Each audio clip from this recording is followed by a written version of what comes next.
अशी नवनवीन कीर्तने व प्रवचने ऐकण्यासाठी आमच्या चॅनलला लाईक, शेअर व सबस्क्राईब करा.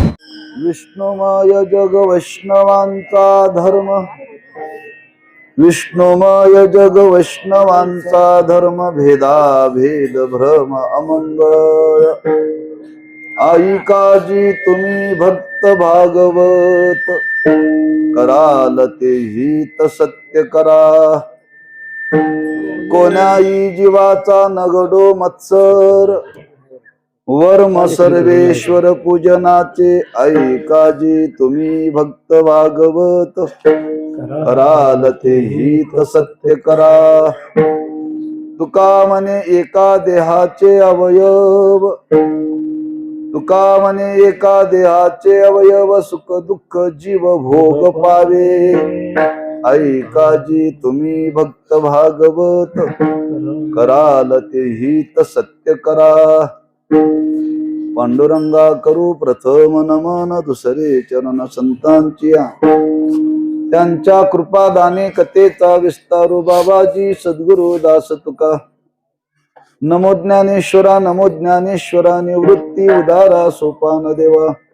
नम मुक्ताबाई त्रिभुवन पावन्याद्यत्रे जननी देवाची. नमो सद्गुरु तुकया ज्ञान दीपा, नमो सद्गुरु सच्चिदानंद रूपा, नमो सद्गुरु भक्त कल्याण मूर्ती, नमो सद्गुरु भास्करा पूर्ण कीर्ती. श्री संताची माता चरणा, श्री संताची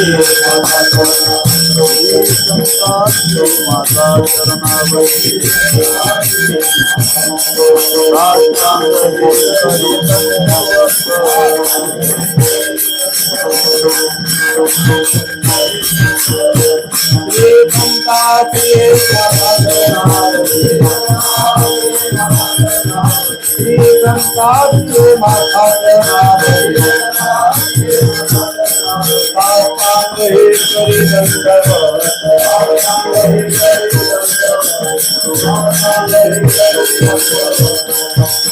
श्री संताची माथा चरणावरी साष्टांग हे करी दंडवत. विष्णुमय जग वैष्णवांचा धर्म, भेदा भेद भ्रम अमंगळ.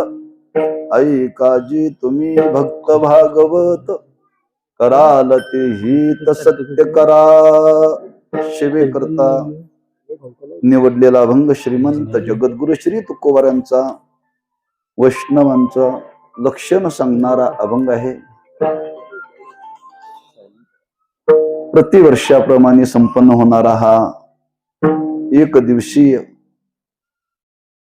कीर्तन महोत्सव वैकुंठवासी हरिभक्तीपरायण चौगले महाराजांच्या पुण्यस्मरणाच्या निमित्ताने आज त्या पुण्यतिथीला 23 वर्ष होत आहेत. आणि 23 वर्ष अव्याहत हा पुण्यतिथीचा उत्सव सर्वांच्या सहकार्याने आजपर्यंत चालत आलेला आहे, पुढेही चालत राहील. कारण त्याच्या मागे सर्वांची असलेली श्रद्धा. एक आपल्या बेळगाव भागातील एक संप्रदायातलं एक मार्गदर्शक असं जीवन त्यांचं होतं. आपल्या परिसरामध्ये त्या परमार्थाच्या संबंधाने महाराजांचं बरंच मोठं योगदान आहे. आणि ज्या व्यक्तीचं समाजाकरता योगदान आहे त्या व्यक्तीविषयी अंतःकरणामध्ये समाजामध्ये कुठंतरी सुप्त रूपाने कृतज्ञता ही राहते बरं का. प्रगट करायला पाहिजे असं काही नाही आहे, पण ती सुप्त रूपाने राहते. आज बघा प्रत्येकाच्या अंतःकरणामध्ये ज्ञानोबरांच्या विषयी, तुकोबरांच्या विषयी आज आमच्या तुमच्या अंतःकरणामध्ये कृतज्ञता आहे, लक्षात ठेवा. पण त्यांचं जे जीवनच समाजाकरता आहे, तेव्हा या चाललेल्या नामोत्सवावर पासून आपल्याला हा एक विचार ध्यानी घेण्यासारखा आहे. 23 वर्ष अव्याहत चालू आहे. महाराजांच्या नंतर बरेच या भागातले कीर्तनकार वैकुंठवासी झाले बरं का. झाले 1-2 वर्षे पुण्यतिथीचा उत्सव झाला, पुन्हा काय कुठं कानावरती येत नाही बरं का. म्हणजे महाराजांच्या नंतर काही मंडळी वैकुंठवासी झाली, तरीही महाराजांचा हा अव्याहत उत्सव चाललाय. ती असलेली समाजाच्या अंतःकरणामध्ये महाराजांच्या विषयी असलेली कृतज्ञता आहे बरं का. आणि त्या कृतज्ञतेच्या भावनेच्या पोटी आपण सर्वजण या ठिकाणी आलेलो आहोत. समाजकार्य असो, धर्मकार्य असो,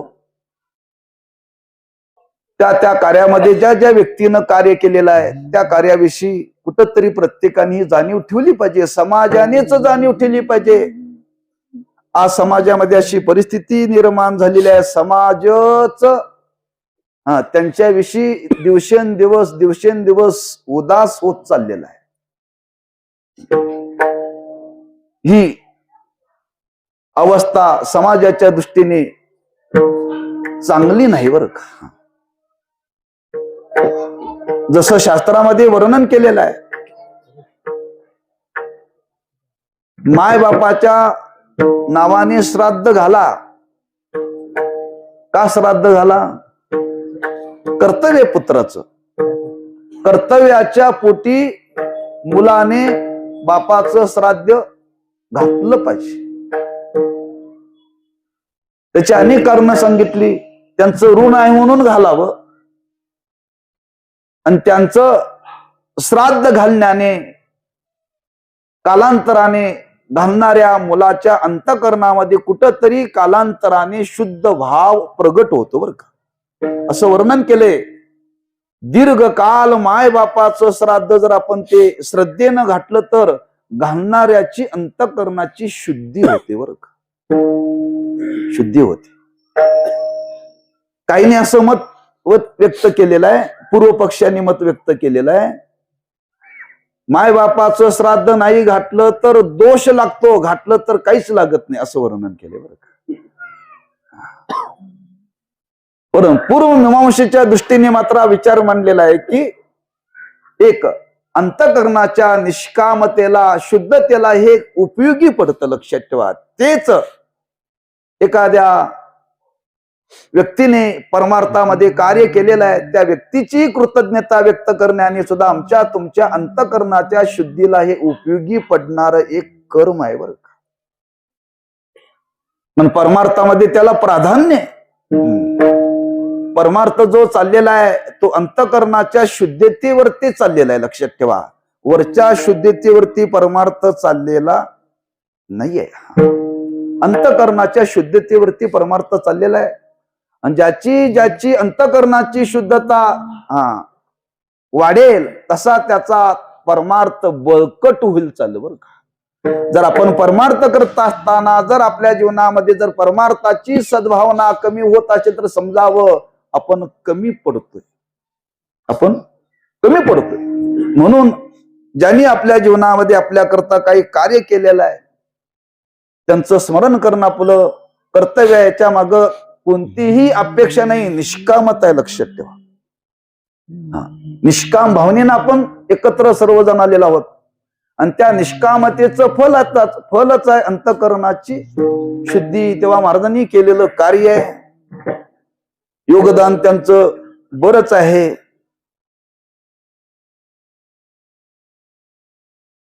मंदिरं बांधली जातात, मंदिरामध्ये देवाची स्थापना केली जाते, पण कालांतराने त्या मंदिराची पूजा कोण करायची प्रश्न येतोय बरं का. प्रश्न निर्माण होतोय. काही गावामध्ये 7 दिवस वाटून घेतलेत बरं का पूजेचे. सोमवारी एकानी करायची, मंगळवारी एकानी करायची, असं 7 दिवसाचे 7 लोकांनी वाटून घेतले. काही लोकांनी 1-1 महिना वाटून घेतला, काही लोकांनी वर्ष वाटून घेतलेलं आहे. मंदिर बांधल्यानंतर त्या मंदिराच्या व्यवस्थेचा फार प्रश्न निर्माण होतो. लक्षात ठेवा, मंदिर बांधल्यानंतर मंदिराच्या व्यवस्थेचा प्रश्न फार निर्माण होतो. मग तो व्यवस्था करण्याकरता आज माणसाची गरज आहे, माणसाची गरज आहे. मंदिर उभं करणं सोपं आहे, पण ते चालवण्याकरता माणसं निर्माण करणं फार अवघड आहे बरं का. माणसं निर्माण करणं फार अवघड आहे. म्हणून संतांनी आपल्या अवतार कार्यामध्ये हेच कार्य केलं. काय कार्य केलं? माणसं निर्माण करण्याचं काम संतांनी केलं. छत्रपती शिवाजी राजांनी काय माणसं निर्माण केली? मावळे निर्माण केली. मावळे, मावळे निर्माण केले. आताच्या राज्यकर्त्यांना ते जमलं नाही बरं का. आताच्या राज्यकर्त्यांनी कावळे निर्माण केले. दोन्हीमध्ये मधांतर आहे, लक्षात ठेवा. मावळा हा आतून शुद्ध असतो आणि कावळा वरून शुद्ध असतो. कुछ तुम समजो, कुछ हम समजो. मुद्दा आहे आज माणसं निर्माण करणं. आई बापाने मुलाला जन्म दिला म्हणजे माणूस निर्माण केला असं होत नाही बरं का. माणूस निर्माण केला असं होत नाही. जन्माला घातलेल्या माणसाला घडवण्याकरता कोणतरी पर व्यक्ती लागते. पर व्यक्ती लागते. ज्यांच्या पोटी जन्माला आलो त्या मुलाचं त्या बापाविषयी ज्या मानाची श्रद्धा पाहिजे त्या मानाची श्रद्धा नसते. दुसऱ्या व्यक्तीविषयी अंतःकरणामध्ये श्रद्धा असते आणि त्या व्यक्तीकडून ती माणसं घडली जातात बरं का. ती माणसं घडली जातात आणि ती माणसं घडवण्याचं काम महाराजांनी आपल्या योग्यतेप्रमाणे केलं. त्याच्यामध्ये त्यांनी एक काम केलं चांगलं बरं का. भजनी माणसं तयार केली.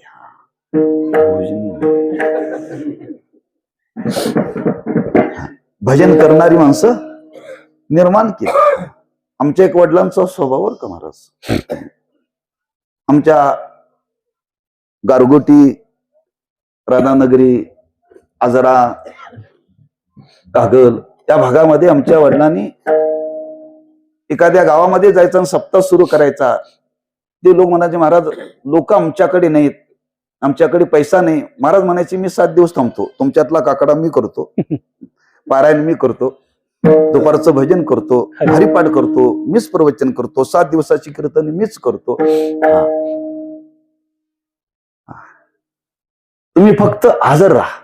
त्यातलीच माणसं घ्यायची. आमच्या वडिलांना कामापुरता पकवाज वाजवायला येत होता बरं का. मग ते काय करायचे, त्या गावातल्या एखाद्या वारकऱ्याला गळ्यात वेणा द्यायचं, त्याला वेणा करून उभा देऊन उभं करायचं आणि आपण पकवाजला बसायचं बरं का. आता काकड्याला, हरिपाठाला, गाता भजनाला, कीर्तनाला एक पकवाच्या मिळणं फार अवघड आहे. बरोबर आहे.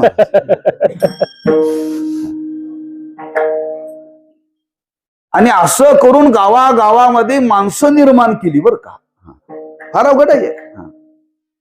अशी माणसं निर्माण केली ज्याला स्वराचा पत्ता नाही, ज्याला टाळ वाजवता येत नाही, त्याला म्हणायला शिकवलं बरं का. काय नाही, तुम्ही टाळ घेऊन उभं राहा, टाळ घेऊन उभं राहा. म्हणून आमच्याकडे ती पद्धत पडली. 10-10, 15-15 चाली कीर्तनातली बरं का. सांगण्याचा मुद्दा माणसं निर्माण केली बरं का. निरपेक्ष भावनेनं, हो निरपेक्ष भावनेनं, एवढी निरपेक्ष भावनेनं 7 दिवसामध्ये हे सगळं कार्य करायचं. आणि त्या जातानी लोकांनी नारळ आणि 5 रुपये द्यावे. सत्यनारायण पूजेला तरी दक्षिणा जादा गोळा होते.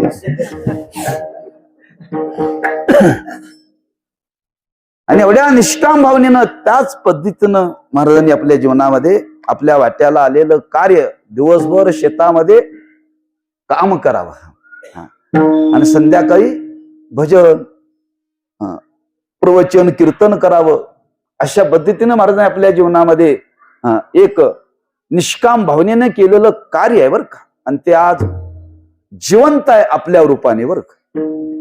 आपल्या रूपाने जिवंत आहे. सगळ्यांनाच आळंदीला जायला जमत नाही. त्यात आळंदीला गेल्यापैकी कोण आहेत? एक वाजवण्यापैकी मोहन महाराज, आणखी आमचे गजू महाराज एक आहेत, आणि तिसरा मी. पण आमच्यापेक्षा ही सगळी भारी आहेत बरं का.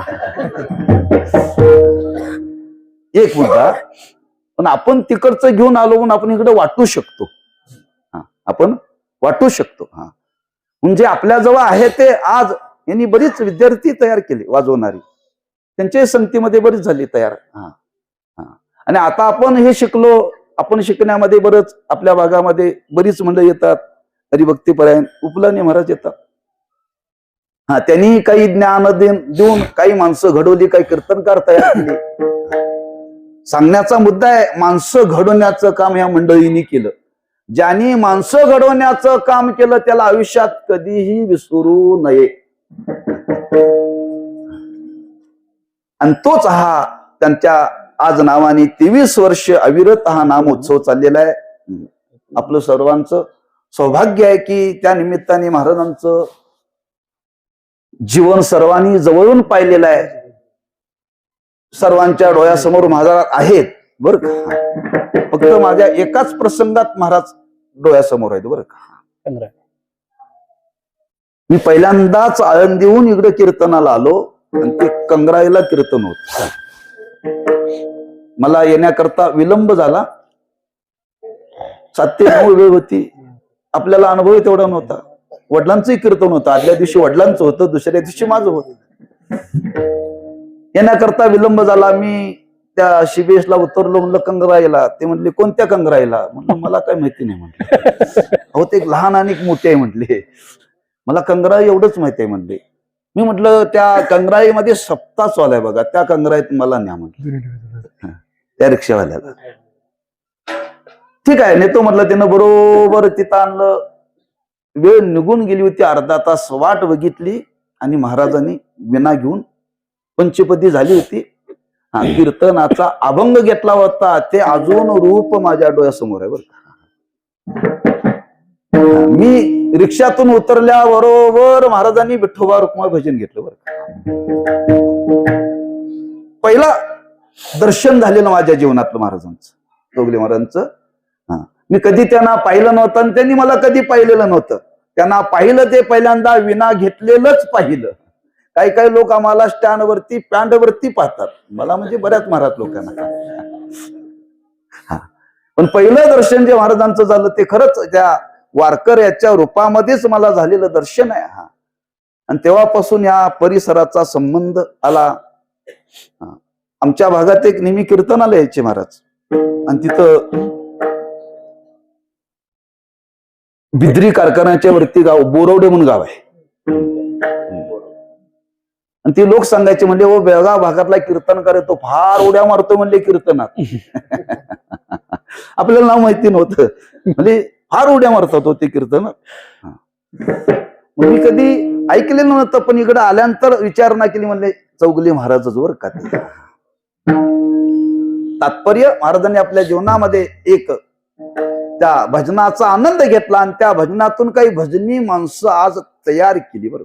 म्हणून अनेक पद्धतीने आज या परिसरामध्ये महाराजांनी आपल्या जीवनामध्ये केलेलं कार्य आहे.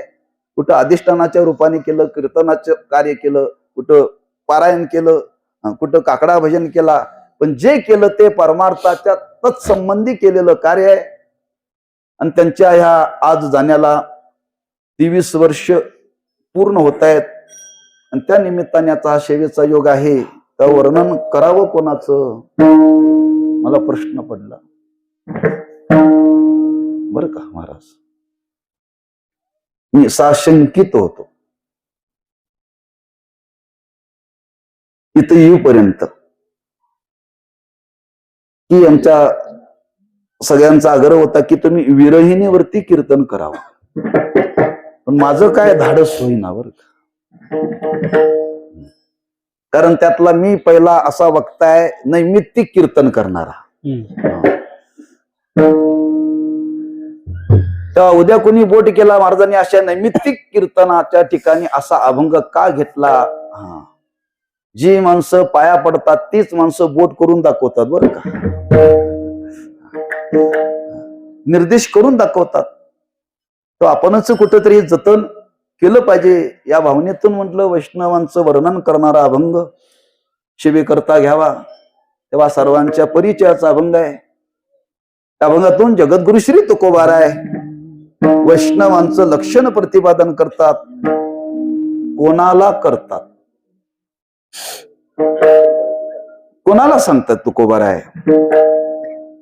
जे ह्या परमार्थाच्या मार्गाचं अनुसरण करतात त्यांना सांगतात बर का.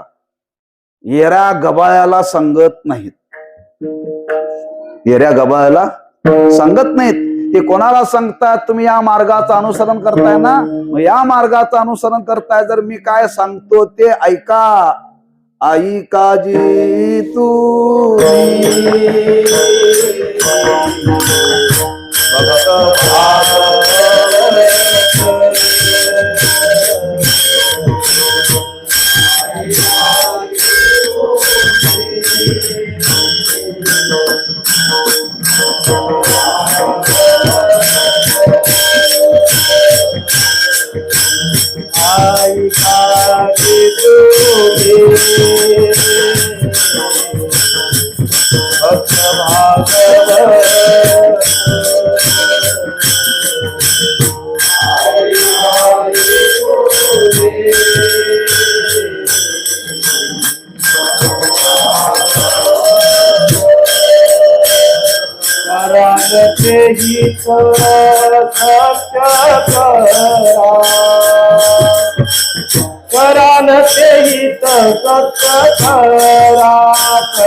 आई काजी तुम्ही भक्त भागवत कराल ते हित सत्य करा.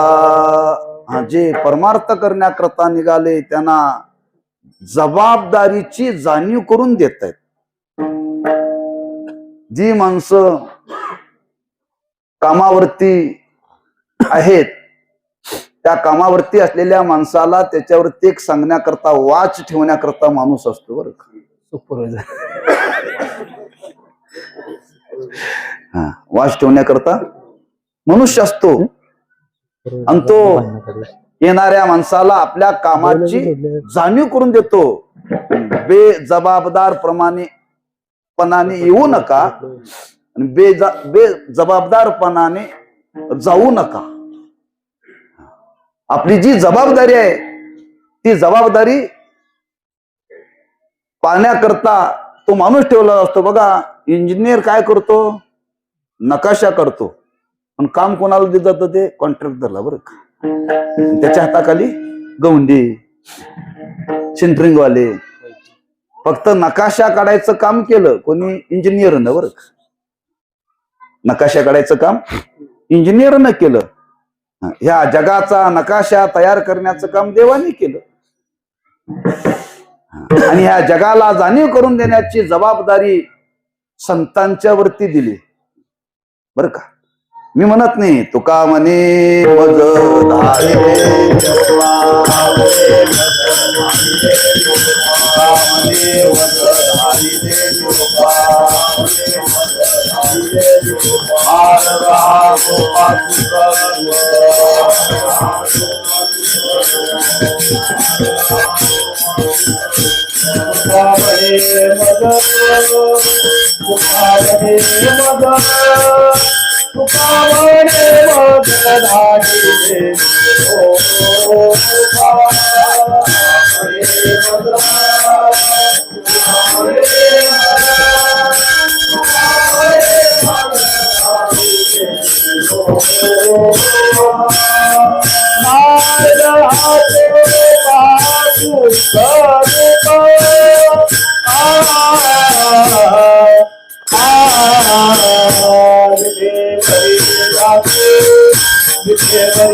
तुका म्हणे मज धाडिले निरोपा मार्ग हा सोपा सुखरूप. या जगाला योग्य कार्याची जाणीव करून देण्याकरता तुकोबारांनी जे कार्य केलं ते गात्याच्या रूपाने केलेलं कार्य. गात्याच्या रूपाने केलेलं कार्य आहे. तुकोबाराय प्रत्यक्ष आता आम्हा तुम्हाला सांगायला नाही तिथं, पण गात्याच्या रूपाने ते सांगून गेले. तर बरोबर एकदा नियमावली त्याच्यामध्ये तयार केली की सांगणारा हयातच पाहिजे असं काही नाही. बरोबर ज्यांनी कायदा निर्माण केला, घटना निर्माण केली ती व्यक्ती आहे का? नाहीये. पण त्या घटनेप्रमाणे व्यवहार चाललाय की नाही? घटनेप्रमाणे व्यवहार चाललाय. मग घटनेप्रमाणे व्यवहार चाललाय. कधी कधी जुळत नाही म्हणून माणसं त्यात बदल करतात. बरोबर पण आम्हा तुम्हाला मात्र तुकोबारांच्या शब्दामध्ये बदल करण्याचा अधिकार नाही. हा जमत असेल तर वागा, नाही तर सोडून जा. बेजबाबपणाने वागू नका, जबाबदारीनं वागा. बरं का हे कोणाला सांगतायत? आपण ज्या मार्गाचा स्वीकार केलेला आहे, ज्या मार्गावरती आज आपण आरूढ झालेला आहोत, त्यांनाच सांगणं हे आज काळाची गरज आहे. बरं काळाची गरज आहे. ब्रह्मलीन श्री गुरु साखरे महाराज सांगायचे, घरातली माणसं जर चांगली वागावी असं जर वाटत असेल तर घरच्या माणसाला चांगुलपणा आला पाहिजे. बरं कर्ता मनुष्य, घरातला कर्ता मनुष्य जर चांगला असेल तर घर चांगलं चालतं. गावातला कर्ता मनुष्य चांगला असेल तर गाव चांगलं चालतं. त्याच न्यायाने या संप्रदायाचं कार्य करणारी ही मंडळी आहेत, वारकरी आहेत, ही चांगली राहिली तर समाज चांगला राहील. समाज चांगला राहील. बरं का ह्या लोकांनी चांगलं राहावं म्हणजे काय राहावं? आज आपण ह्या मार्गावरती आलेलो आहोत आणि ह्या मार्गावरती आलो म्हणजे आपण सजासजी आलेलो नाहीये. रस्ता मोठा आहे, रस्ता भरपूर आहे, रस्ता मोठा. एक 5-5 किलोमीटर वरती दगड लावलेले असतात. कशाचे? किलोमीटरचे. निपाणी पासून बेळगावपर्यंत सगळे दगड लावलेले नाहीत बरं का. काही काही अंतरावरती लावलेत, काही काही अंतरावरती दगड लावलेत. आता ही योजना आल्या मोबाईल मध्ये, काय म्हणतात त्याला? पण ही मॅप कोणाला? शिकलेल्या माणसाला. अड्याने माणसांनी काय करावं? अड्यानी माणसांनी मैलाच्या दगडाकडे बघावं. मैलाच्या दगडाकडे बघून चालावं. तो दगड बोलत नाही, पण न बोलता पाहणाऱ्याला कळतं. बरं तशी तुकोबारांची गाथा बोलत नाही, पण पाहणाऱ्याला ती बोलायला होते. बरं एवढं सामर्थ्य त्या गाथेमध्ये आहे. म्हणून आज या वैष्णव संप्रदायामध्ये सर्वांना साधना करण्याचा अधिकार आहे, सर्वांना साधना करण्याचा अधिकार असला तरी सगळे या मार्गावरती आलेले नाहीत. पण जे आलेत ते आलेत कसे आलेत? काही पूर्व पुण्याईने आलेत. जे आलेत काही जीवनामध्ये त्याग करून आलेत बरं का, त्याग करून आलेत. पण पूर्व पुण्याई पाहिजे, त्याग पाहिजे तर काही जीवनामध्ये काही करता येतं बरं का. जर त्यागाची वृत्ती आपल्या जीवनामध्ये नसेल तर काही करता येत नाही. 2 तासाचं कीर्तन ऐकायचं आहे आणि 2 तासाचं कीर्तन करायचं आहे. मग करण्याकरता त्याग करावा लागतो नाही घराचा. आता तुम्ही तिकडून आमच्याकडे आला, किती तासाचा त्याग करावा लागतो? काय गणित करा, 2 तास. आणि तो त्याग करण्याकरता घरची माणसं कुरकुर न करता परवानगी देतात बरं का. काही काही ठिकाणी होत असेल तो भाग सोडून द्या, पण बहुतेक नाही. त्यांना परवानगी देतात. का देतात? त्याच्या मागे कारण त्यांचं संचित चांगलं आहे, संचित चांगलं आहे. म्हणजे हे कार्य करायचं आहे, कार्य करण्याकरता मागची पुण्याई लागते, त्याग लागतो. पुण्याईच्या जोरावरती या मार्गावरती तुम्ही आलाय, बराच जीवनामध्ये त्या करून या मार्गावरती आलाय, तेव्हा भान ठेवा. असं काही करा समाजाच्या बाबतीत, असं काही करा समाजाच्या बाबतीत जे करायचं त्यात समाजाचं हित झालं पाहिजे, अहित होता कामा नये.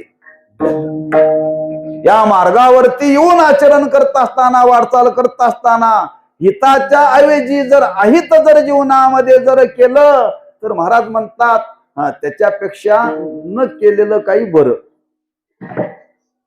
मी म्हणत नाही, महाराजांनी वर्णन केले, दोरान्वयाने वर्णन केले, ते नरकाशी जाती. मला उत्तरार्ध तेवढाच घ्यायचा आहे बरं का, उत्तरार्ध तेवढाच घ्यायचा. त्याच्या पूर्वार्धाकडे आपल्याला जायचं नाही. जे अहित करतात त्यांच्याविषयी तुकोबरांची उद्गार आहेत बरं का. इदन्न मम त्यांचे, किंवा दुसऱ्या भाषेमध्ये आपल्याला प्रसिद्ध माहिती आहे, घातलिया भय नरका जाणे, घातलिया भय.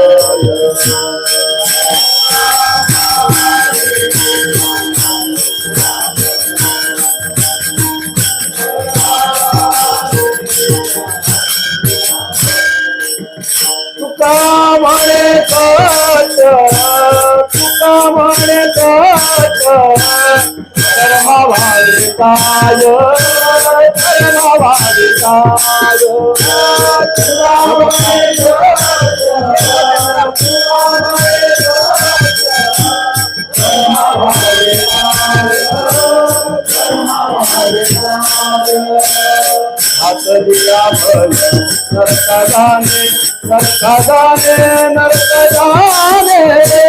घातलिया भय नरका जाणे, नरका जाणे, नरका जाणे.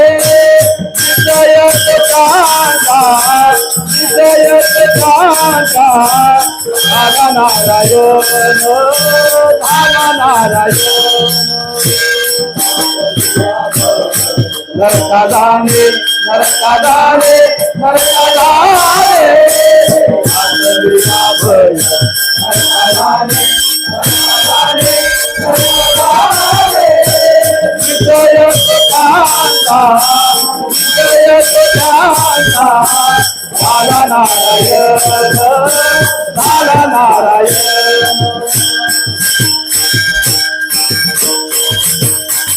घातलिया भय नरका जाणे, कराल ते हित सत्य करा. जे करायचं ते सत्य करा बरं का. हिताचा संबंध आहे आणि परमार्थाची साधना ही हिता करत आहे, हिता करताय, लक्षात ठेवा. आणि आपण सामान्य नाहीत म्हणून आपल्याविषयी आदराने तुकोबारायांनी सांगावा दिलाय बरं का. आई काजी तुम्ही या मार्गाचं अनुसरण करतायत. तुकोबारांच्या अंतःकरणामध्ये आज सांगणाऱ्या विषयी आदराची भावना आहे. लक्षात ठेवा, आदराची भावना आहे. तर वारकऱ्याला बोलत असताना कमीत कमी आदराने तरी बोलवायला शिका. एवढं तरी तुकोबारांच्या सांगण्याचं अनुकरण करा. कुणी असो, एखाद्या वारकऱ्याचं वर्णन करत असताना आदराने वर्णन करा, अनादराने वर्णन करू नका. काय संबंध असो अगर नसो, आपला संबंध असेल तर आम्ही आदराने वर्णन करतोय. आम्ही का तुकोबारांचे पाहुणे?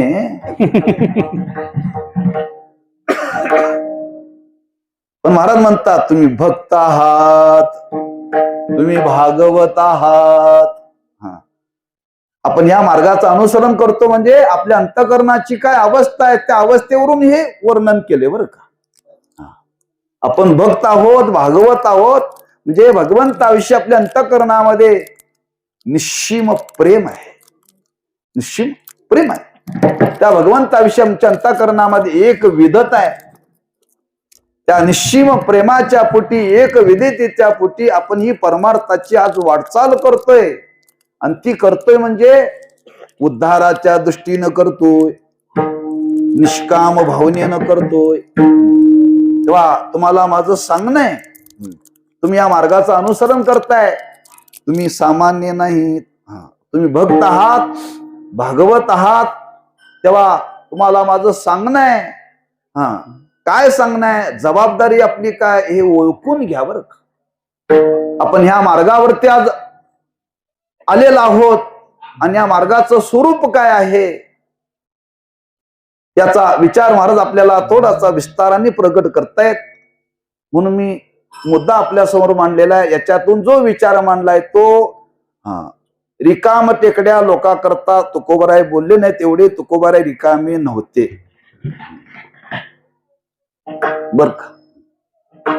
तेव्हा ज्या अर्थी या भावनेनं तुकोबाराय आपल्याला सांगतात त्या अर्थी तुकोबारायांचं म्हणणं आम्ही तुम्ही ऐकलं पाहिजे. ऐका ऐका भाविक जन, वाल कोण कोण ते अधिकारी आपणच आहे ना. वाल कोण? ऐका ऐका भाविक जन, ऐका जी तुम्ही. तिथं भाविक शब्द वापरला, इथं भक्त शब्द वापरला. म्हणजे या मार्गाचं अनुसरण करण्याकरता आपण प्रवृत्त झालोय. ऐका ऐका म्हणतात तुकोबार. ऐका म्हणजे त्याप्रमाणे वागा, त्याप्रमाणे वागा. इथं ऐका शब्दाचा अर्थ आहे आम्ही काय सांगणार आहे ते ऐकून घ्या आणि त्याप्रमाणे वागण्याचा प्रयत्न करा, प्रामाणिक प्रयत्न करा. नाही महाराज जमलं तर आम्ही वागू. नाही महाराजांना असं सांगायचं नाही, तुम्हाला वागावं लागेल,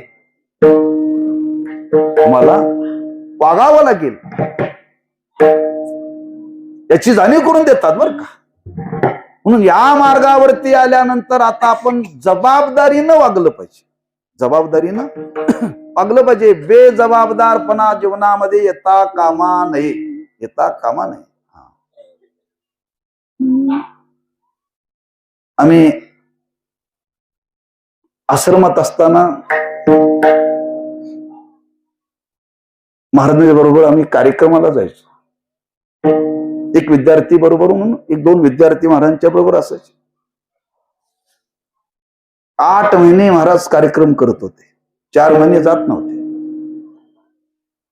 आणि रोजचा प्रवास 500 किलोमीटरचा बरं का. रोजचा प्रवास 500 किलोमीटरचा. कीर्तन करून बरोबर सकाळी 5:30-6 आश्रमात यायचं. येऊन सगळा विधी आवरायचा आणि पाठ घ्यायचा, पाठ घ्यायचा बरं का. आम्ही महाराजांच्यावर आल्यामुळं महाराज म्हणले तुम्ही बाळांनो झोपावर का म्हणायचे आम्हाला, का पुन्हा 11 वाजता पुन्हा जायचं असतंय. रोज महाराज जेवढा प्रवास करून घ्यायचे एवढा नियम आवरायचा आणि सकाळी 7 वाजता पाठ घ्यायचा. काय गरज होती का मला एवढा मुद्दा सांगायचा आहे. 8 वाजले तर 8 वाजेपर्यंत झोपायला काहीच हरकत नाही, पण सांगणारा जर बेजबाबदार जर राहिला तर विद्यार्थ्यांची काय अवस्था? विद्यार्थ्यांची काय अवस्था? विद्यार्थी तयार होतील का? विद्यार्थी तयार होतील का? मी ज्यावेळी पहिल्यांदा गेलो, मला आश्रमामध्ये सोडण्याकरता आमचे वडील होते आणि आमच्या भागातले कीर्तनकार होते, आमचे जवळचे होते, वैकुंठवासी पेटकर महाराज. त्यांना वेदांताची फार आवड. त्यांनी महाराजांना एकदा आणलं होतं कार्यक्रमात. 2 दिवस महाराजांची कीर्तन होती. ते मला म्हणलं, तुला जायचं ना, मी सांगतो तिथं राहशील का? म्हणलं हरकत नाही. म्हणजे साखरे महाराजांचे म्हणजे परिचय नाही, माझा परिचय, मी सोडतो म्हणजे तिथं. घेऊन गेलो. महाराजांनी सांगितलं, महाराजांच्या जवळ आमच्या नात्यातला मुलगा आहे. गेल्यानंतर महाराजांनी मला 2 वाक्य सांगितले. एक, कामात तरी दिसला पाहिजे, नाहीतर अभ्यासात तरी दिसला पाहिजे. त्या दिवशी गेलो ना, त्या दिवशी सांगितलं, एक कामामध्ये तरी दिसला पाहिजे, नाहीतर अभ्यासामध्ये दिसला पाहिजे. रिकामा फिरतेला विद्यार्थी महाराजांना चालत नव्हता.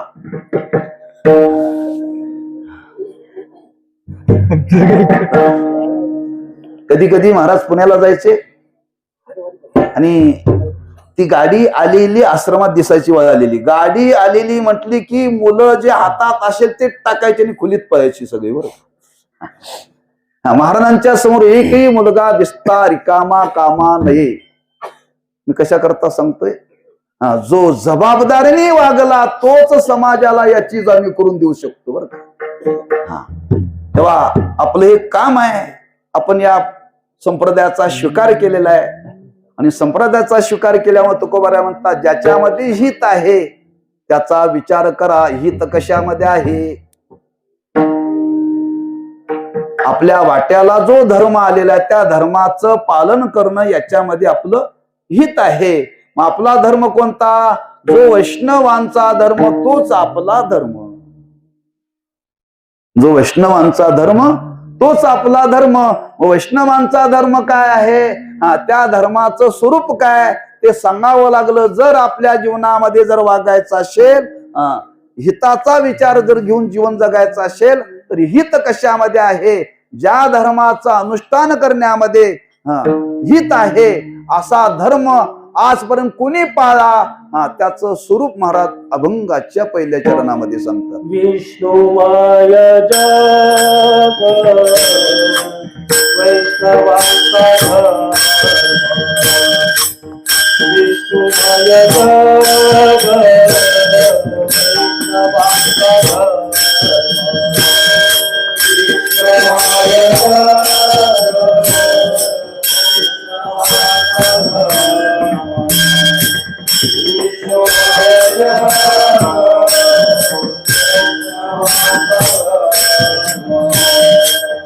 विष्णुमय जग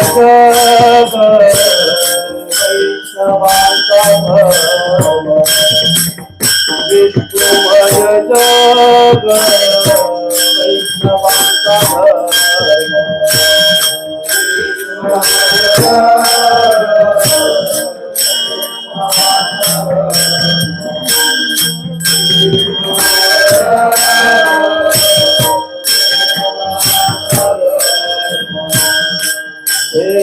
भेद भ्रम अमंगळ, भेद भ्रम अमंगळ, ऐकाज तुम्ही भक्त भागवत, ऐकाज तुम्ही भक्त भागवत.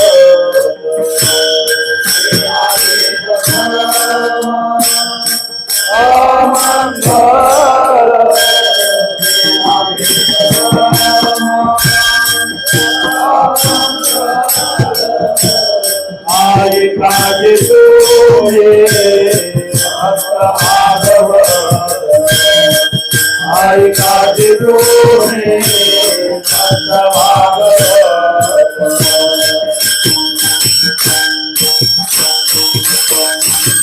विष्णुमय जग वैष्णवांचा धर्म, भेदा भेद भ्रम अमंग आपला हा संप्रदाय, हा भागवत संप्रदाय हा वैष्णव संप्रदाय आहे. तेव्हा त्या वैष्णवांचा धर्म आहे. काय धर्म आहे? हे संपूर्ण जग विष्णू स्वरूप आहे, अशा निश्चयाने, अशा बोधाने आपण राहिलं पाहिजे आणि तसं वागलं पाहिजे. बरं का? त्या निश्चयामध्ये कधी बदल होता कामा नये. जसा निश्चय झाला त्याप्रमाणे पुढची वाटचाल जीवनामध्ये घडली पाहिजे. जसं तुकोबाराने वर्णन केलं, निश्चयाचे बळ कामनीतीचे फळ. काय निश्चय करा म्हणून सांगितलं तुकोबारांनी? हे विष्णूची महापूजा. हा निश्चय होण्याकरता ते स्वरूप सांगितलं स्वधर्माचं. हा तसं त्या वैष्णवाचा निश्चय आहे.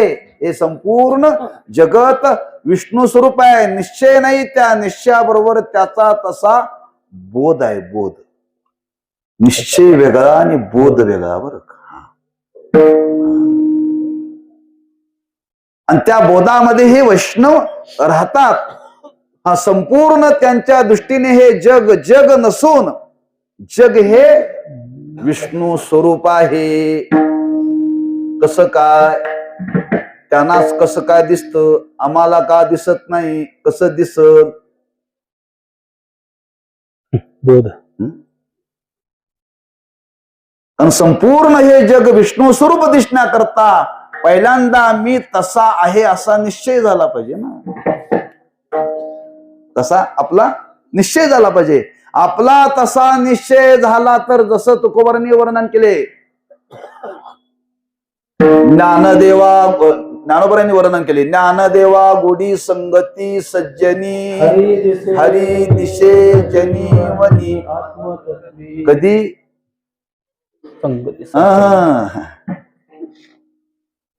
संगती सज्जनी. त्या सज्जनाच्या संगतीत का? सज्जनाला हे जगत असं दिसतं. मग जो त्याच्या संगतीत गेला, म्हणजे त्याच्या संगतीत गेल्यानंतर त्याला तसा बोध झाला, तसं त्याला ते दर्शन झालं. मग तो बोध काय आहे? होईल झाला अंगे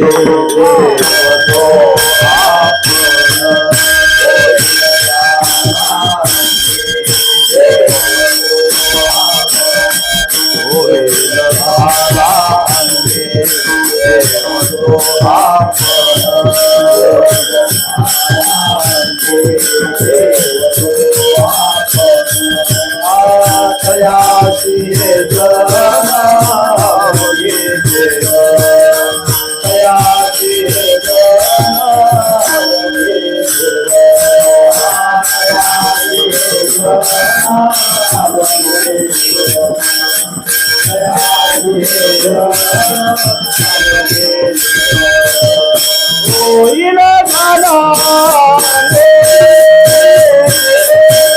होईल झाला देव होईल झाला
होईल झाला अंगे देव जो आपण तयाशी हे जन अवगे देव. ज्याच्या अंतःकरणामध्ये हे ज्याला ज्ञान झालेलं आहे, ज्याला हा अनुभव आलेला आहे, त्याला या विश्वामध्ये हे विश्व विश्वरूपाने दिसत नाही, किंबहुना त्याची दृष्टी त्याची अंतःकरणाची वृत्ती नामरूपाकडे जात नाही. डॉक्टरकडे गेल्यानंतर आलेल्या पेशंटकडे डॉक्टर तो हा काळ्या रंगाचा आहे का गोऱ्या रंगाचा आहे डॉक्टर बघत नाही बरं का, कुठल्या जातीचा आहे बघत नाही. फक्त ह्याला काय झालंय एवढंच तो निदान करतोय, डॉक्टरचं सांगावलं बरं. डॉक्टराची बघण्याची भावना त्या आलेल्या रोग्याकडे एवढीच असते, याला काय नेमकं झालंय त्याचं निदान लागलं पाहिजे. ती निदान करण्याकरता तो त्याच्यामध्ये एवढा तन्मय होतो, तेवढा तो त्याच्यामध्ये विचाराधीन होतो, तो बाकी कशाचा शरीराचा विचार करीत नाही.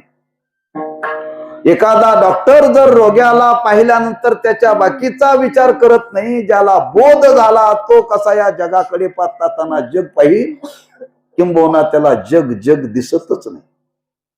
अगदी ज्ञानोबरांच्या भाषेमध्ये बोलायला ठरलं तर या उपाधी माझी गुप्त चैतन्याशे सर्वगत ते तत्वज्ञ संत स्वीकारिती.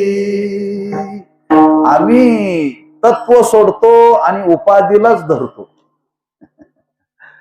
तत्व सोडतो आणि उपाधीलाच धरतो.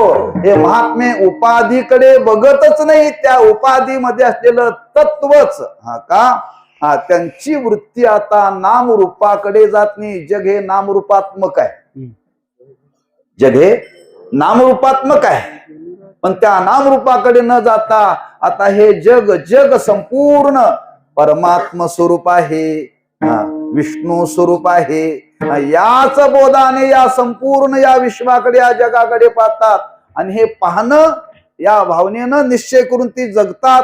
कारण म्हणतात तो त्यांच्या जीवनातला असाधारण धर्म आहे, असाधारण धर्म आहे बरं का. त्याच्यात आता बदल नाहीये, बदल नाही लक्षात ठेवा. आता काही करा त्याच्या त्या बोधामध्ये काहीही आता बदल नाही. महाराज म्हणतात त्याला आता काहीही करावं लागत नाही. जे जे दृष्टी दिशे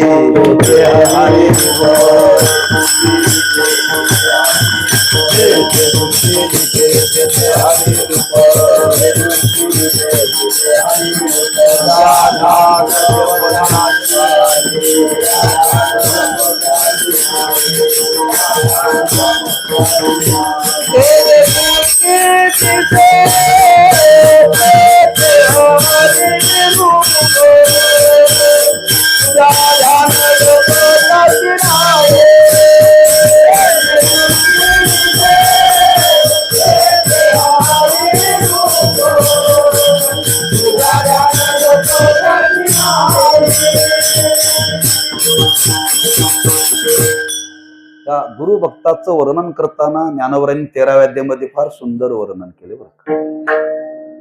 गुरु भक्तीचं वर्णन करताना फार अतिशय मार्मिक वर्णन केले. गुरु ज्या दिशेने आले तिकडचा वारा आला तर तो गुरूंचाच वारा आहे म्हणतोय बरं का.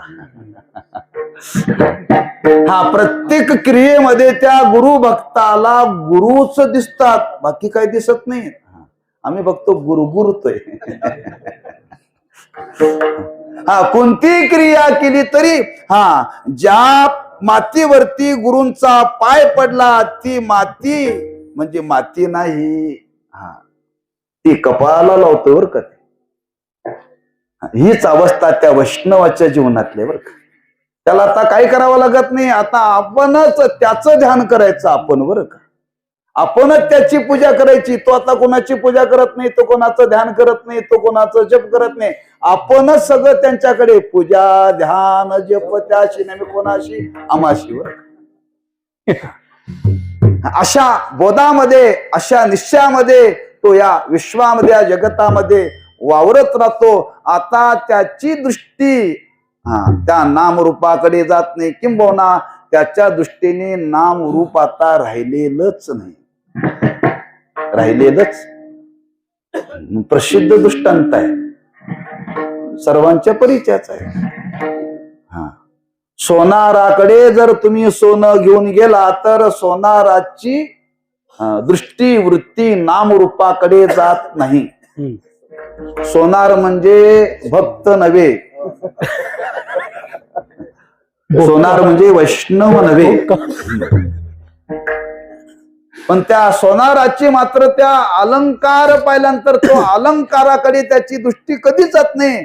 सामान्य सोनं अलंकाराच्या रूपाने सोनाराकडे गेल्यानंतर जर सोनाराची दृष्टी वृत्ती जर अलंकाराकडे जात नाही, हा तर या बोधामध्ये राहणार आहे ना. त्याची कशी या नामरूपाकडे जाईल. किंबहुना नामरूपाने आता राहिलेलं नाही बरं का. ते एकच आता झालेलं आहे. एकच झालेलं आहे. म्हणून महाराज म्हणतात, म्हणून तिथे शब्द वापरला, मय शब्द वापरला. मय शब्द स्वरूप वाचक आहे, स्वरूप वाचक आहे. आता त्या स्वरूपापासून कोणीही वेगळं राहिलेलं नाही आहे. विष्णुमय जग. आम्हा तुम्हाला कळावा म्हणून शब्द जग वापरलाय. त्यांच्या दृष्टीने जग नाहीच आहे. जग अवघे देव, जग अवघे देव, उपदेशाची देव, उपदेशाची जग अवघे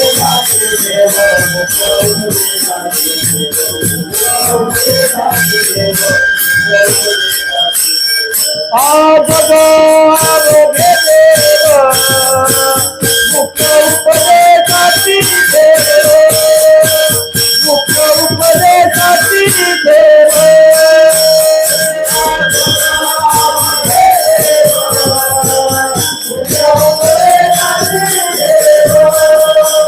मुख्य उपदेशाची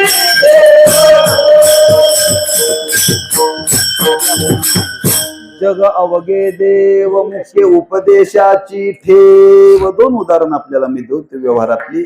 एक सायाचं आमच्या जातीचं बरं का, आणि कुंभाराच्या जातीचं उदाहरण देतो. आता तुम्ही धोतर आहे, कमरेला उपरणं बांधले, वरती शर्ट घातलाय आणि टोपी घातलाय. जो जातीवंत साया आहे तो टोपी बघत नाही, त्यातलं सूत बघतोय. टोपीतही सूतच आहे, शर्टामध्ये सूतच आहे, उपरण्यामध्ये सुद्धा सूतच आहे, आणि धोत्रातही सूत आहे. सूत आहे म्हणून कापड आहे का कापड आहे म्हणून सूत आहे?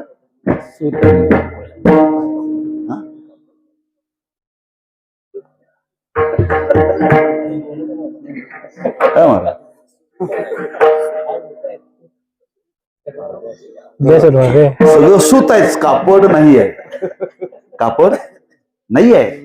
त्याच्यामध्ये किती त्या सुताला नंबर आहेत बरं का. सुताला नंबर आहेत. आपल्याला फक्त मोबाईलचे नंबर तेवढीच माहिती आहे, पण त्या प्रत्येक सुताला नाव किती नंबरचं सूत या धोत्रामध्ये आहे, त्याच्यावरती धोत्राचे दर आहेत. बरं का. म्हणजे एखादा साळी जातीवंत आहे, त्याच्या समोर अनेक प्रकारचे कपडे आले तर त्या साळ्याला तो कपड्याचे रंग बघत नाही, जात बघत नाही, त्यातली सूत बघतो. आणि कुंभाराच्या समोर काही मातीची भांडी आणून ठेवली, तो मातीची भांडी बघत नाही, माती बघतो. त्याला मातीच सर्व पदार्थामध्ये दिसते. साळ्याला त्या वस्त्रामध्ये सूत दिसतं, सोनाराला सगळं सोनच दिसतं, तर वैष्णवाला काय भूत दिसत. त्या वैष्णवाला सुद्धा या विश्वामध्ये एकच दिसत. बरं लगन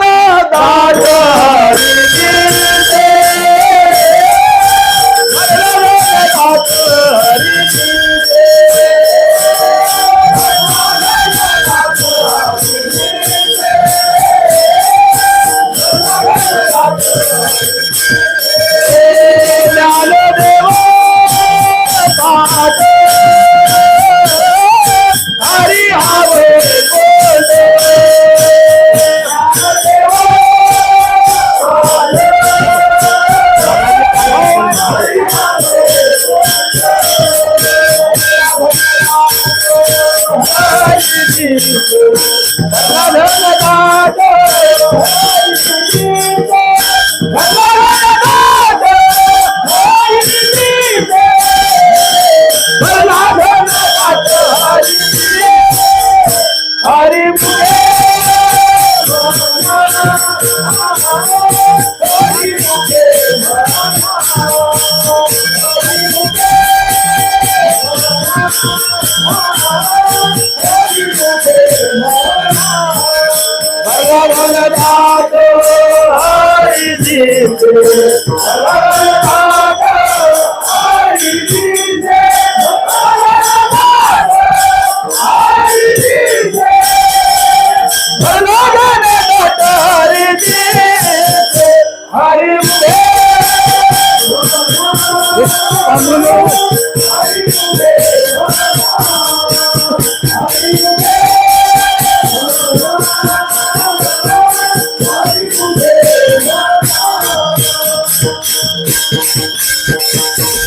ज्ञानदेवा पाठ हरी हा वैकुंठ भरला घनदाट हरिदिशी ज्ञानदेव वैष्णव मोठा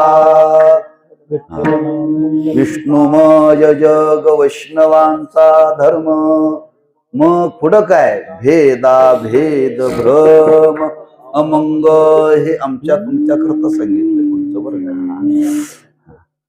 भेद अभेद आणि अमंगल 3 शब्द आले.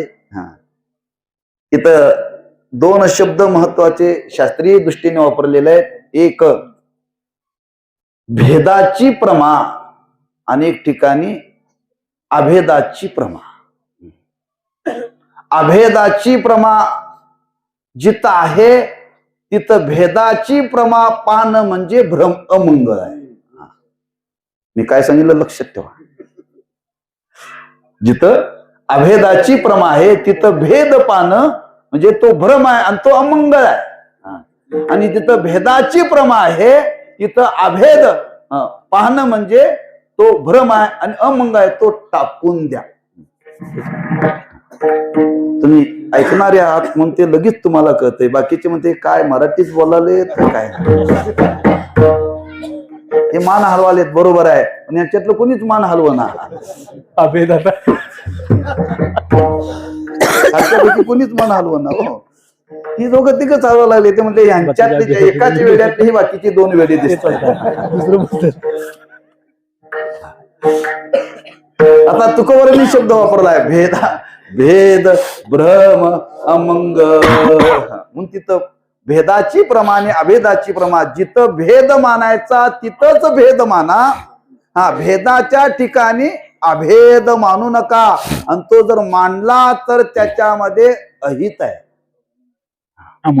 आणि जो मानायचा तो मानला तर तिथं हित आहे. बरं का, आमच्या जीवनामध्ये हितच चुकायला लागले. बरं का, इथंच आपल्याला चुकायला लागलंय. महाराज म्हणतात हेच तुम्हाला सांगायचं आहे. हा विचार करून तुम्ही जीवनामध्ये वागा. मग ते कसं पहा, ते मानू नका. कसं मानू नका त्याच्याकरता महाराजांनी पुढे विचार मांडला. कोण्याही जीवाचा न घडो मत्सर वर्म सर्वेश्वर पूजनाचे. ऐकाजी तुम्ही भक्त भागवत कराल ते हित सत्य करा विठोबा.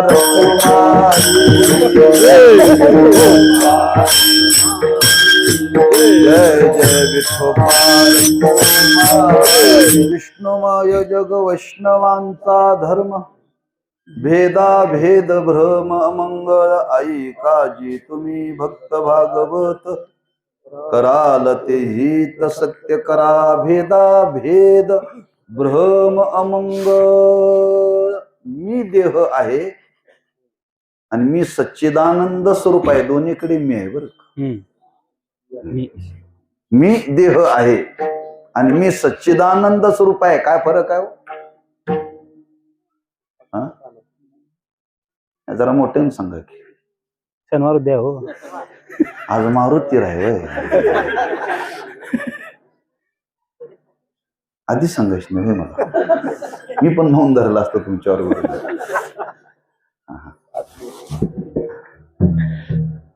मी देह आहे आणि मी सच्चिदानंद स्वरूप आहे. दोन्हीकडे मी सारखंच आहे. पण एक ठिकाणी भ्रम आहे, अनेक ठिकाणी प्रमा आहे. देहाला मी म्हणणं हा भ्रम आहे, हा ठेवू नका बरं का. हा टाका, हा अमंगल आहे. आज आम्ही जगामध्ये वावरताना असंच वावरायला लागलोय. मी महाराज आहे, मी मठाधिपती आहे, नाही का. त्या आज भ्रमातच आपण जीवन जगायला लागले, भ्रमातच बरं का. आणि त्याचा परिणाम आज समाजामध्ये विपरीत घडायला लागलं बरं का. हा, महाराज म्हणतात ते टाका, देह टाकू नका. देह टाकता येत नाही, पण देहाविषयी जी मीची भावना झाली ती टाका बरं का. हा फार मोठा भ्रम आहे, हा भ्रम टाकला पाहिजे. अत्याज्य आहे, हा जीवनामध्ये हा दुःखकारक आहे, हा तो घातक आहे, तो टाका. कोणी टाका? अबपवाल्याने. ऐकाजी तुम्ही भक्त भागवत, सगळ्याला सांगत नाहीत बरं का तुकोबा आहे. हा, जे निश्चयानं या मार्गावरती निघाले आता त्यांनी मागचा विचार सोडलाय. म्हणून मी 2 मुद्दे मांडले, पूर्व पुण्याईने आणि आता सर्वाचा त्याग करून या मार्गाचं अनुष्ठान करण्याकरता प्रवृत्त झाले. हा, त्यांना सांगतात, महाराज म्हणतात याचा स्वीकार करा. आणि याचा स्वीकार प्रत्यक्ष जीवनामध्ये जर तो करायचा असेल तर कशा पद्धतीने करा. हा, सर्वांच्या ठिकाणी त्या देवत्वाची भावना ठेवून कोणाचा द्वेष करू नका, कोणाचा मत्सर करू नका. हा, या पद्धतीनं तुम्ही समाजामध्ये वागा. आपण वागलो तर बाकीचे लोक वागतील बरं का. हा, अनुकरण करतील. वडील जे जे करीती दया नाम धर्म ठेविती, हेर आचरते सामान्य सकल. हा, एकाला विचारलं काय तुला कसं काय व्यसन लागलं रे? काय नाही, आमचे गुरु महाराजच घेत होते म्हणून आम्हाला लागलं. गुरु महाराज. तुम्हाला इकडची पद्धत माहितीये का? बाळेकुंद्रीला कधी गेलाय? मला काय माहित नाही, आमच्या गावात काही भक्त आहेत, मग ते सगळे एकत्र येतात बरं का.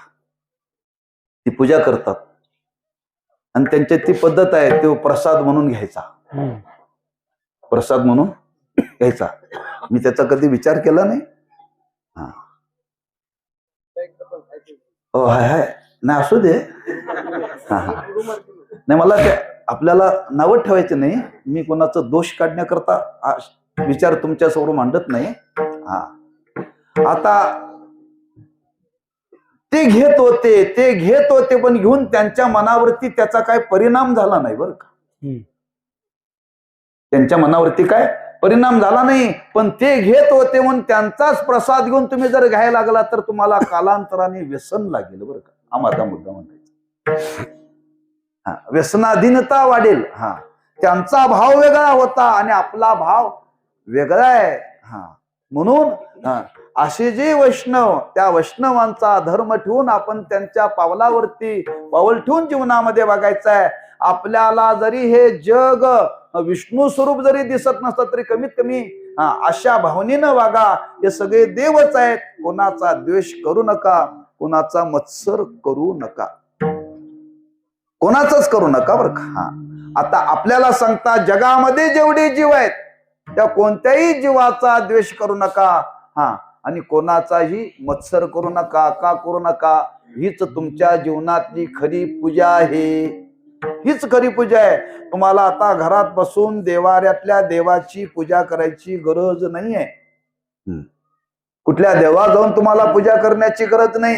हीच तुमच्या जीवनातली पूजा आहे. आता तुम्ही दुसरी पूजा देव रूपाने दुसरी तिसरं मूर्तीमध्ये देव पाहू नका. त्या माणसातला देव पहा आणि पूज्य भावाने त्याच्याशी आज वागायला शिका. म्हणून कोणाच्या विषयी आपल्या अंतःकरणामध्ये ही द्वेषाची भावना असेल तर ती टाकून द्या. आपल्याला सांगतात ज्या मार्गाचा अनुसरण करतात, तिथं शब्द वापरला. काय शब्द वापरला? उत्तरार्धामध्ये काय सांगितलं? वर्म सर्वेश्वर पूजनाचे. हे वर्म आहे पूजेचं बरं का. हेच परमार्थाचं वर्म आहे. आणि वर्माला धरूनच परमार्थ करावा, पसाऱ्याला धरून परमार्थ करू नये बर का. हा, आपण कीर्तनाला आल्यानंतर माणसांनी वर्म घ्यावं का पसारा घ्यावा?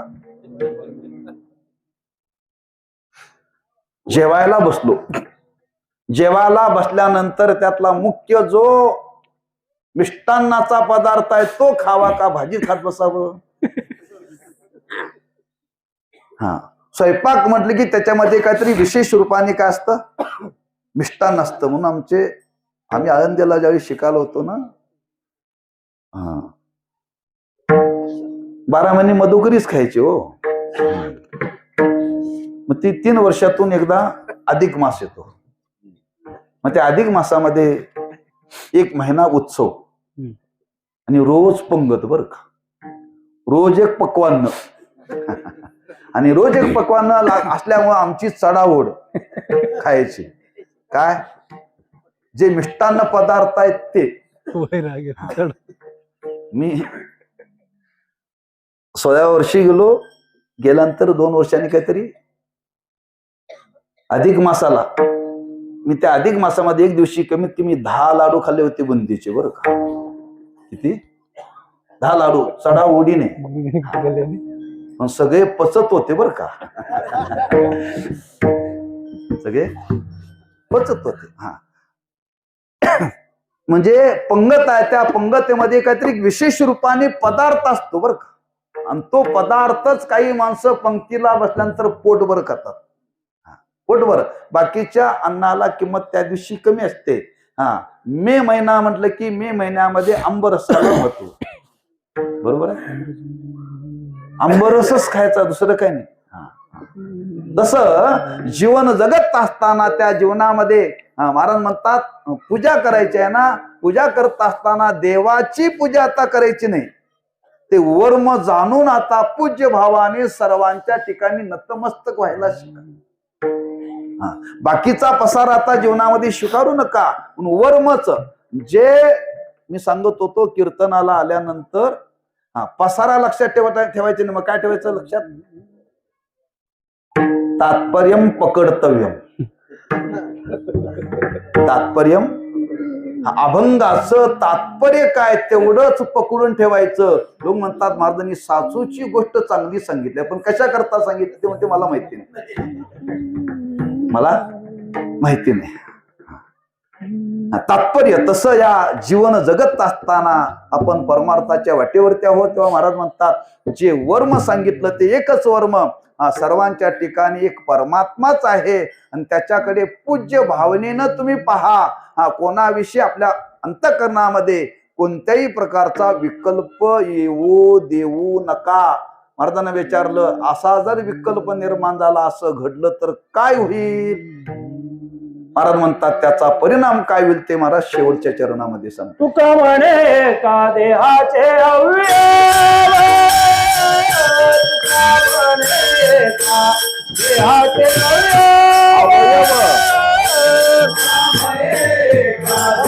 देहाचे अवयव,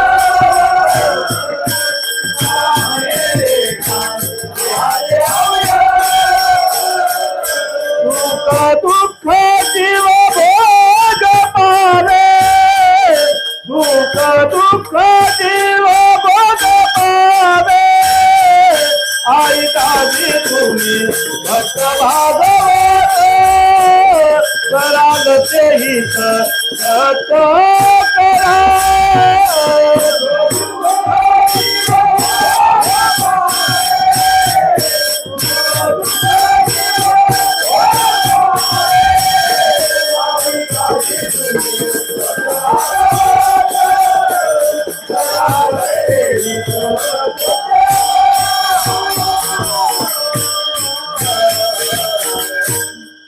तुका म्हणे एका देहाचे अवयव, सुख दुःख जीव भोग पावे. या शरीराचा दृष्टांत दिला. या शरीराला कोणत्याही अवयवाला तुम्ही जर काही त्रास देण्याचा प्रयत्न केला तर त्याची जाणीव त्या अंतःकरणाला होते. अंतःकरणाला कोणतीही सुखाची जाणीव अंतःकरणालाच होते. आणि दुःखाची जाणीव ही अंतःकरणालाच होते. कोणत्याही अवयवाला तुम्ही हा प्रयत्न केला तर का ते अंतःकरण व्यापक आहे, शरीरामध्ये व्यापक आहे. हा, हा. म्हणून तसा परमात्मा व्यापक आहे. आणि तो व्यापक आहे, सर्वांच्या ठिकाणी आहे. हा, कोणाला जरी दुखवण्याचा प्रयत्न केला तर त्याला त्याची जाणीव होते बरं का. आणि त्याला तरी जाणीव झाली तर आपलं काय मग बरं नाही बरं का. आपलं काय बरं नाही. त्या ईश्वराला वाटतं हे सर्व परमार्थ करतात, देवदेव करतात. आणि देवदेव करून जर ज्या भावनेनं वागायला पाहिजे त्या भावनेनं जर वागत असेल तर त्याचे आपल्यावरती कृपा होण्याच्या ऐवजी अवकृपा होण्याची शक्यता दाट आहे. तेव्हा असं जीवनामध्ये वागत असताना या पद्धतीने तुम्ही जीवनामध्ये वागा. कोणालाही आपण जरी त्रास करण्याचा प्रयत्न केला तर त्याची जाणीव, त्याला जाणणारा तो परमात्मा आहे, तो व्यापक आहे, तो सर्वांच्या जीवनामध्ये आहे. म्हणून शरीराच्या संबंधाने त्याचं केलेलं वर्णन आहे. आणि ते वर्णन करून तुकोबाराय म्हणतात अशा पद्धतीने तुम्ही वागावं अशी तुम्हाला माझी विनंती आहे. ऐका जी तुम्ही भक्त भागवत कराल ते हित सत्य करा. ज्ञानेश्वर माऊली ज्ञानराज माऊली तुकाराम ज्ञानेश्वर माऊली जय जय ज्ञानेश्वर माऊली ज्ञानराज माऊली तुकाराम जय जय ज्ञानेश्वर माऊली ज्ञानराज माऊली तुकाराम जय जय ज्ञानेश्वर माऊली ज्ञानराज माऊली तुकाराम.